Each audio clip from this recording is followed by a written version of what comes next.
नमस्कार दर्शकों, डीडी बिहार के खास कार्यक्रम एक मुलाकात में मैं शशि आपका बहुत बहुत स्वागत करती हूँ। दर्शकों, हमारे समाज में बहुत से ऐसे लोग हैं जो सच्चे सामाजिक कार्यकर्ता है। एक सच्चा सामाजिक कार्यकर्ता स्वार्थ से परे होता है। वो समाज में लोगों की सेवा के बदले किसी भी पुरस्कार की अपेक्षा नहीं रखता और वो समाज की भलाई के लिए हमेशा तत्पर रहता है। दर्शकों, आपको बता दें कि आज हमारे बीच मौजूद है आस्था फाउंडेशन के सचिव श्री पुरुषोत्तम सिंह जी। इन्होंने समाज के लिए अनेकों कार्य किए। आपका बहुत बहुत स्वागत है सर हमारे आज के विशेष कार्यक्रम में। सर, सर्वप्रथम आपसे मैं ये जानना चाहूंगी कि आपका बचपन कहाँ बीता और आपकी प्रारंभिक शिक्षा दीक्षा कहाँ से हुई? मैं जमुई जिला के सोनपे गांव का रहने वाला हूँ। मेरी प्रारंभिक शिक्षा गांव में ही हुई और हायर एजुकेशन के लिए मैं पटना चला गया। जी जी। और पटना में मेरी हायर एजुकेशन हुई और प्रारंभिक शिक्षा, मेरी जो प्राथमिक शिक्षा थी वो मेरे गांव जमुई में ही हुई। सर, ये जानना चाहूँगी कि ये समाज सेवा करने की जो प्रेरणा है वो आपको कहाँ से मिली और इसके लिए आप मतलब किससे प्रेरणा मिली, किन्हीं के बारे में आप बताएंगे जिनसे आप बहुत प्रेरित रहे? देखिए, समाज सेवा करने की प्रेरणा तो एक्चुअली अपने दिल से होता है। अगर आप किसी भी चीज़ को देखते हैं कि समाज में जो घटना हो रही है और जिस तरीक़ा से आपको प्रेरित करता है, उसमें एक आपके मन में कुछ होगा कि हम कुछ करें।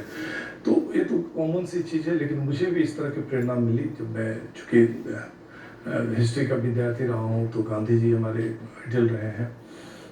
उस हिसाब से मैंने देखा कि जब एक गांधी जी ने इतने बड़े काम करके देश को आज़ादी दिलाई, तो मुझे भी लगा कि कुछ इस तरह का किया जाए, कोई काम हो जो छोटा नहीं होता है। अगर समाज में इस तरह से आपको आती है तो आप उसे करना चाहिए। तो मेरे प्रेरक पूर्वज थे जो भारत के इतिहास में अभी भी जिनका नाम है, उनकी प्रेरणा को लेकर के मैं आगे बढ़ा और इस मुकाम पर पहुँचा। लोग आपके बारे में ऐसा कहते हैं कि आप हमेशा लोगों की मदद के लिए तैयार रहते हैं, चाहे वो डॉक्टर के पास लेके जाना हो, किसी को हॉस्पिटल लेके जाना हो, या बहुत ही कठिन से कठिन परिस्थितियों में भी आपने लोगों का साथ दिया है। तो मुझे कुछ ऐसा वाक्य सुनाइए जो आपके साथ हुआ हो, जो आपके लिए बहुत ही मतलब दिल छू लेने वाली हो। देखिए, इससे तो वाक़या बहुत है, क्योंकि है क्या कि जो मेरा जो कैंपेन है, जो जिसका अभियान को लेकर के मैं चला हूँ और अभियान हमारा आज घर घर तक पहुँचा है, उसमें बहुत सारे लोग हमारे साथ जुड़े हैं। तो ये वाक़या बहुत सारा है, लेकिन एक वाक़या जो मैं बताना चाहूँगा आपको, जो मुझे टच किया था, वो ये था कि काम करते कोरोना काल के दौरान, चूँकि मैंने बहुत सारे काम किए, तो मैं उसी वाक़या के बारे में आपको बता दूँ। क्योंकि मैं डायबिटीज़ पे काम करता हूँ, ब्लड प्रेशर, हाइपरटेंशन के लोगों को अवेयरनेस करने का मेरा कैंपेन है, जो घर घर पहुँचा। तो उसमें एक पर्सन थे, बाहर से आए हुए थे। उनका कोरोना काल में कोई भी देखने वाला या नहीं था, और चूँकि डायबिटिक पेशेंट थे, बहुत स्थिति उनकी क्रिटिकल्स थी। और जब वो घर में थे तो पड़ोसी ने मुझे फ़ोन करके बताया कि इनकी स्थिति डायबिटीज़ से बहुत ज़्यादा है, ख़राब हो गई है, बहुत बचाना इसको मुश्किल हो गया है। तो मुझे थोड़ा-सा लगा कि मैं इस स्थिति में जाकर के उनको बचाऊँ। तो मैं जब अब उनके पास पहुँचा, तो मैं देख कर के बहुत ज़्यादा दंग रह गया कि जो सिचुएशंस है उनकी, कि बीपी पूरी डाउन थी, शुगर पूरा उनका गिरा हुआ था, बहुत स्थिति, और कोई भी करने वाला नहीं।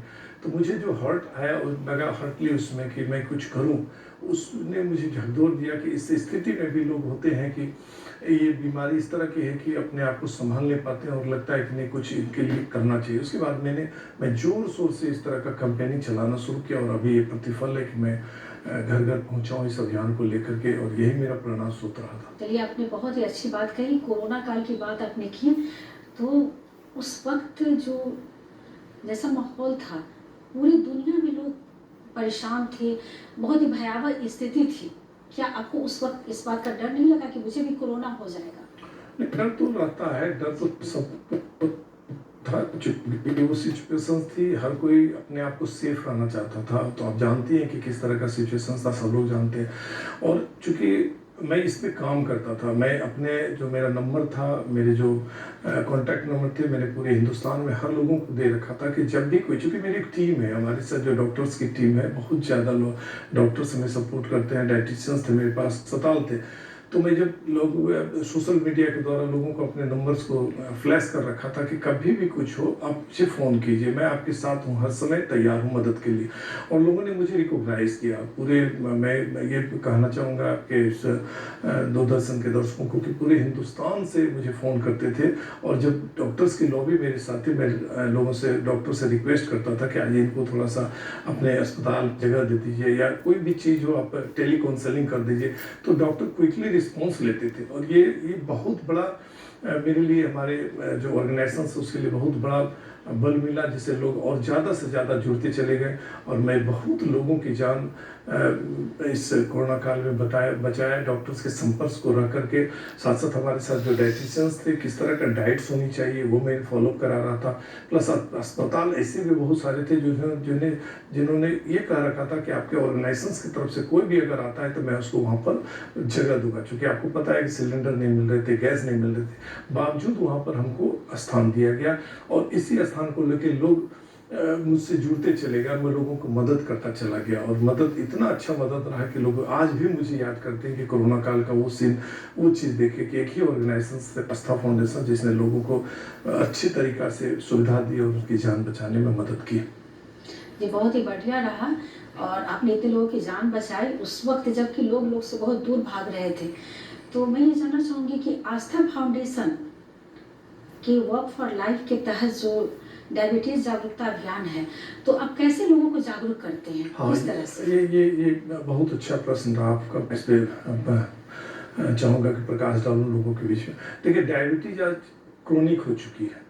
डायबिटीज़ के बारे में लोगों को बहुत पहले पता भी नहीं था। पता भी था तो लोग सोचते थे कि बहुत ही इजी बीमारी है, ठीक हो जाएगी।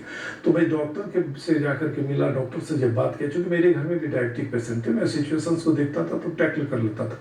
लेकिन बाहर के बगल अगल पड़ोसी को जब मैं देखता था डायबिटीज़ से, तो बड़ा मुझे लगता था कि आखिर है क्या।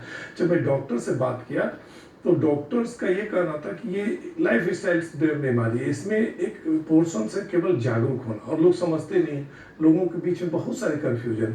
इसके बाद मैंने ये कैंपेन शुरू किया। मैं सोचा कि नहीं, अगर लोगों को बताया जाए, जागरूक किया जाए कि किस तरह से आपको रहना है, कैसे डायबिटीज से बचना है। और अभी मैं बताऊँ कि अभी भी, चूँकि मैं गाँव कैंप करता हूँ, मैं गाँव जाके लोगों को अवेयर करता हूँ, बहुत सारे लोगों में ये कन्फ्यूजन अभी भी है कि डायबिटीज़ हमारी वो ठीक हो जाएगी। ठीक होती है, लेकिन उसका एक बॉर्डर लाइन्स होता है जहाँ पर आपको, अगर आप अपने आप लाइफ स्टाइल्स को ठीक रखते हैं तो ठीक हो जाएगा। तो ये काम लेकर के मैं कंटिन्यू चलता चला गया। और आज इतनी बड़ी टीम हमारी बनी है और इतने लोगों को मैं अवेयर कर चुका हूँ कि अब एक ब्रांड बना है मेरा ऑर्गेनाइजेशन। और डायबिटीज़ की जहाँ भी चर्चा होती है मुझे याद करते हैं, क्योंकि मेरे पास डॉक्टर्स की टीम्स है जो मैं डायबिटीज़ पेशेंट्स को बहुत सारा सुविधा मुहैया कराता हूँ, फ्री ऑफ कॉस्ट, नथिंग, कुछ नहीं, हमारा कुछ नहीं। हम सिर्फ इतनी करते हैं कि आप मुझे कॉल कीजिए, मैं आपको मदद करूँगा। क्योंकि डायबिटीज़ के बारे में अभी अवेयर करना बहुत ज़रूरी है। ये इस तरह से फैल रही है कि इसको रोकना बहुत ही मुश्किल है। और अगर आप अवेयर नहीं कर पाए तो दिक्कत हो जाएगी। और मैं इसमें दिन रात लगा हूँ, मैं कोशिश कर रहा हूँ कि लोगों को जागरूक करूँ और इससे बचा सकूँ। क्योंकि गांव में अक्सर होता है ना कि लोग अपने सेहत पर ध्यान नहीं देते। डायबिटीज़ के अलावा भी और भी बहुत सारी बीमारियां हैं, तो उनके लिए भी आप उन लोगों को डॉक्टर मुहैया करवाते हैं, गांव जाते हैं। तो कैसा एक्सपीरियंस रहता है आपका? यहाँ से पूरी टीम जाती है और फिर गांव जाकर के आप लोगों से मिलते जुलते हैं, तो कैसा लगता है, कितनी फीलिंग आती है आपको? देखिए, वो फीलिंग मैं जो महसूस कर रहा हूँ शायद वो महसूस कोई ना कर पाए, क्योंकि मैं तो बहुत क्लोजेस्ट हूँ गांव वाले का।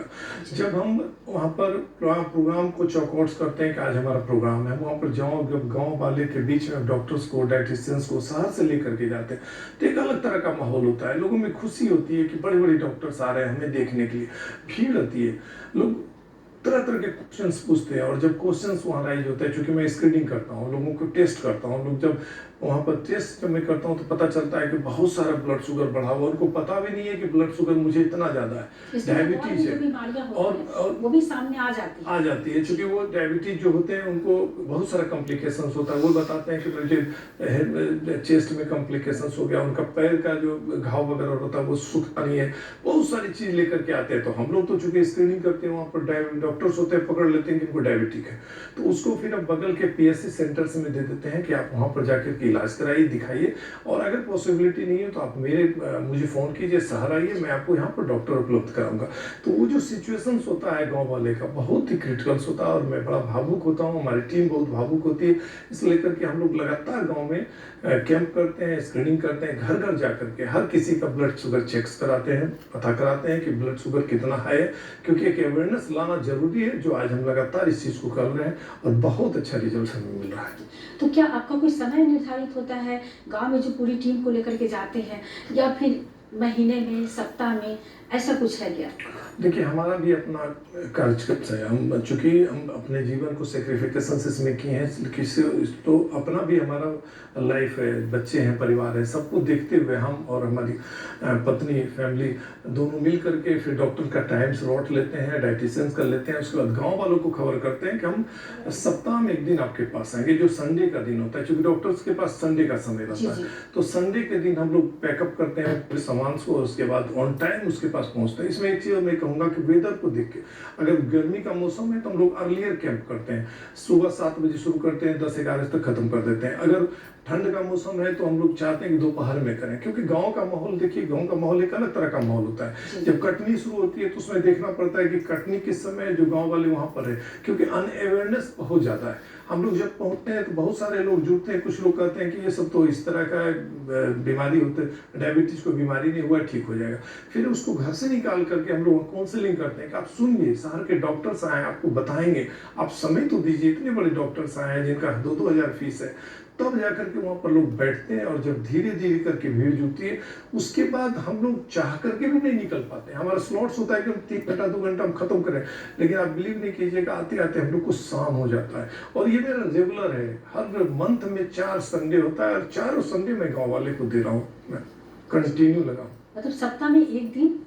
हाँ, सप्ताह में एक दिन, संडे के संडे स्लॉट्स हमारा है। संडे को हर संडे हमारा बुक रहता है, हर संडे मैं पहले से तैयारी करके रखता हूँ, और संडे के दिन पहुँच जाता हूँ, क्योंकि डॉक्टर्स का समय शाम को ही मुझे मिल पाता है, और डॉक्टर्स बड़ा वैल्यूबल होता है हमारे कैंपेन के लिए, क्योंकि जानकारी तो उन्हीं को देना है, मैं तो केवल प्लानिंग करता हूँ, बताता हूँ, और डॉक्टर्स ही जाते हैं जो उनको बिलीव करते हैं कि किस तरह का। और उनमें एक माहौल खुशी होता है जब सुनते हैं कि शहर से गांव वाले हैं, तो पूरा फैमिली बच्चों के साथ आकर के बैठ जाता है। वो आप देखिएगा हमारे एक जो तस्वीर है उसमें किस तरह से फैमिली और महिलाएं बच्ची हुई बैठी हुई। और अभी मैं एक चीज़ यहाँ पर बताना चाहूँगा कि जो महिलाओं में जो डायबिटीज अभी इतनी भयानक फैली, वो तो खुद पता नहीं कि हमें डायबिटीज हो रही है।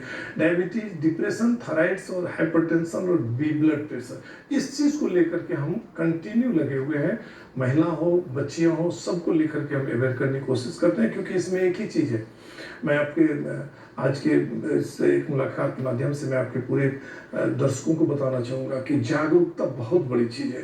अगर आप अपने समय रहते इस बीमारी के प्रति जागरूक हो गए तो आप बच जाएंगे, नहीं तो फिर अगर एक बार ये बीमारी अपने आगोश में ले ली तो बहुत ही प्रॉब्लम्स होगा, क्योंकि हर बार आपको डॉक्टर से संपर्क में रहना पड़ेगा, चेकअप करानी पड़ेगी, हर समय आपको अपना टाइम स्लॉट्स करना पड़ेगा, देखना पड़ेगा, वॉच करना पड़ेगा।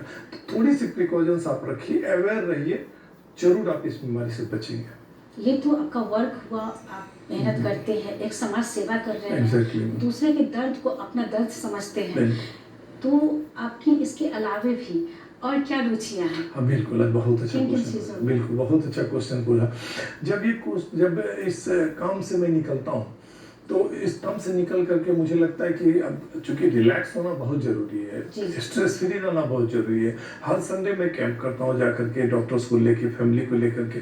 तो हम लोग क्या करते हैं कि हम लोग एंजॉयमेंट्स के तौर पर जो बुक्स होते हैं, कुछ जो किताबें होती है, जो जिस चीज़ पे हम काम करते हैं, जैसे डायबिटीज़ पे किसी का लिखा हुआ लेख हुआ, किसी का कुछ जो बीमारियां डायबिटीज़ में क्या हुआ, डायबिटीज़ से क्या होने वाला है, उस तरह के लेख को हम बहुत स्टडी करते हैं। हमको बहुत रुचि होता है कि हम बीमारियों के बारे में पढ़ें, हम हर एक बीमारी का हर लेख, बड़े लेख को पढ़ते हैं उसको। और सबसे मेरा रुचि ज़्यादा रहता है म्यूज़िक में।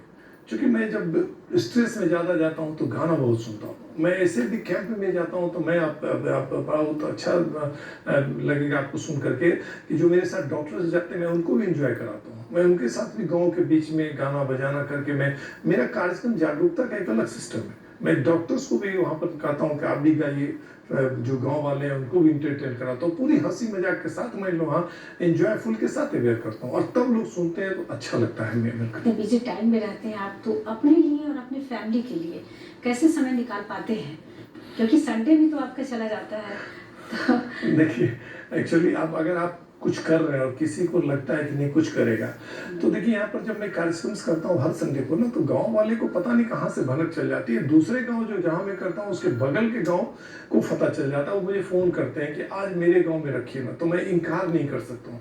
मुझे लगता है कि नहीं, ये मुझे आशा करके बोला है तो मुझे करना ही पड़ेगा।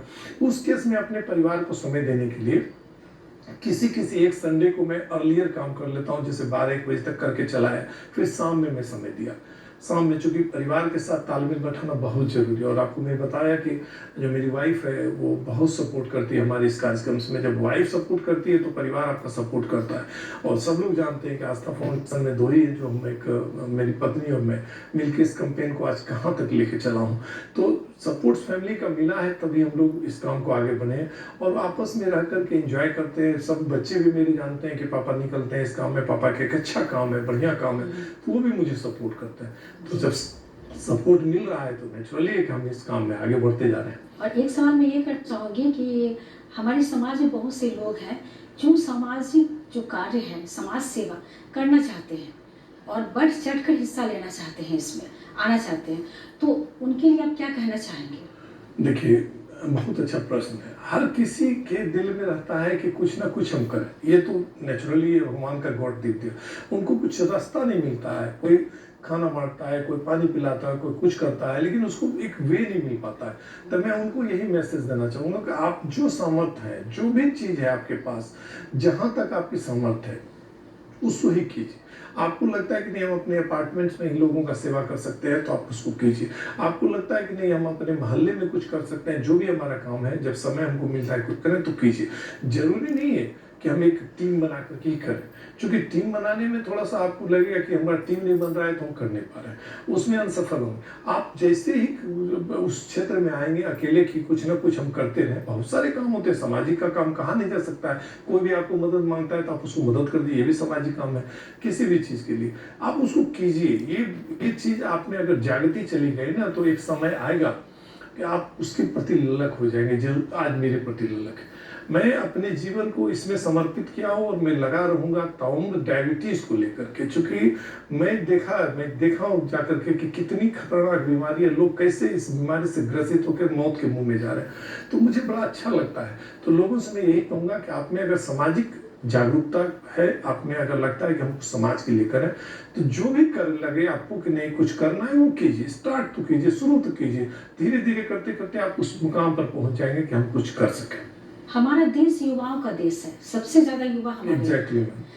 और आज के समय में वो चाहते हैं कि आगे आए, समाज सेवा करें, तो उनके लिए आप क्या कहना चाहेंगे? बहुत अच्छा प्रश्न रहा आपका। चूंकि युवाओं में मैं जब स्कूल कॉलेज में जाता हूँ तो कॉलेज में हमारा जो कैंप चलता है, जो बच्चों के साथ इंटरेक्ट में होता हूँ, रूबरू होता हूँ डायबिटीज ओबेसिटी को लेकर के, तो उसमें बहुत सारे बच्चे हमसे भी पूछते हैं कि सर हम भी चाहते हैं कि इस तरह का काम करना। तो हम उसको यही सजेशन देते हैं। और आज मैं आपके इस एक खास मुलाकात के माध्यम से भी दर्शकों को कहना चाहूँगा कि अगर बच्चे का रुचि है कि कुछ समाज का सेवा कर रहा है तो उसको करने देना चाहिए। युवाओं में सबसे बड़ी चीज़ होती है कि वो चाहते कुछ करना। हर बच्चा, हर युवा चाहता है कि हम कुछ करें, ललक होता है किसी चीज़ को देख करके। तो लेकिन वहाँ इंटरेक्शन होता है फैमिली का कि अगर आप अब ये करेंगे तो पढ़ाई कब करेंगे, वो करेंगे तो ऐसे हो जाएगा, इस तरह नहीं, उसको करने दीजिए। क्योंकि पढ़ाई के साथ साथ अगर ये पार्ट चलता रहा सोशल एक्टिविटीज़ का तो नेचुरली उसको एक बूस्टअप मिलेगा। उनकी जो अपनी जो काम करने की इच्छा है वो ज़्यादा जगी। 370 कश्मीर और भारत के बीच का इकलौता पुल है। ये पुल टूटा तो हम हमेशा के लिए जुदा हो जाएंगे। दूरदर्शन आपके लिए लाया है साल की ब्लॉकबस्टर फिल्म आर्टिकल 370। आपके साथ अब कश्मीर में कब क्या हो जाए No one knows. क्या आर्टिकल 370 हटाने से कश्मीर की प्रॉब्लम ओवरनाइट सॉल्व हो जाएगी? शायद दमदार अदाकारी, शानदार पटकथा, प्रॉब्लम हमारी होगी सर, इंडिया की होगी। देखना न भूलें सुपरहिट फिल्म आर्टिकल 370 19 मई रविवार रात 8 बजे सिर्फ डीडी नेशनल पर।